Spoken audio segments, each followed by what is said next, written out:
చూడండి ఫ్రెండ్స్, ఈరోజు మా సిస్టర్ ఇంటికి వచ్చినాము. మా అమ్మ వచ్చింది ఇక్కడ, నా పిల్లలు తోలుకొని వచ్చింది కార్లన. ఇక్కడేమో స్టవ్ లేదు, ఇండక్షన్ స్టవ్లను వంట చేస్తూ ఉంది. చికెన్ 1 కేజీ చికెన్ దీంట్లో చేస్తాను. మేము మసాలా రెడీ చేసేసింది. కొత్త ఇల్లు కాబట్టి ఐటెంలు ఇంకా తక్కువే ఉన్నాయి, ఏం తీసుకోలేదు. పిల్లలు అడుగుతున్నారు ఏం చేసావు మమ్మీ, ఏం చేసావు అని. పాప పొద్దున్నే మేము బయటికి పోయి హాస్పిటల్కి పోయి వచ్చినాము.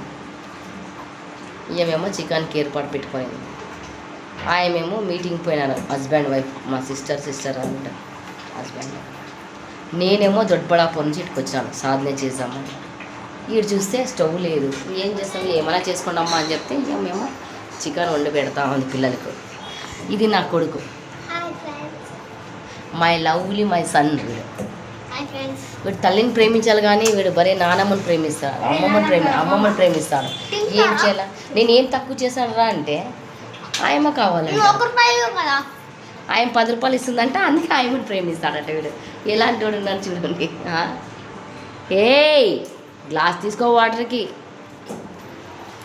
ఇది చూడండి ఫ్రెండ్స్, ఈ ఇంట్లో బాగుంది. ఇదేమో నా కూతురు, దీనికి సుస్థ అయిపోయింది, టాడ్ అయిపోయింది అని కొనుక్కొనేసింది. అలుపు వచ్చేసింది. బెడ్రూమ్ ఇంకా ఐటెంలన్నీ అక్కడే ఉన్నాయి, తెచ్చుకోలేదు వీళ్ళు. ఇది వచ్చేసి హాల్ రూమ్. వీడేమో మా సిస్టర్ కొడుకు.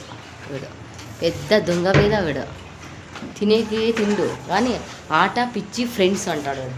చూడండి, రారా ఫేస్ చూపెట్టా, ఫేస్ చూడండి. చూడు ఎట్లా బాగా తిరిగి ఫేస్ అనేది ఎంతో తెల్లగుండే, బ్లాక్ అయిపోయినాడు. ఏం చేయాల, అన్నం తినలే, బేల్పూరి చేసింది, సమోసా తెప్పించిన తిన్నాడు. ఇలాంటి ఫ్రెండ్స్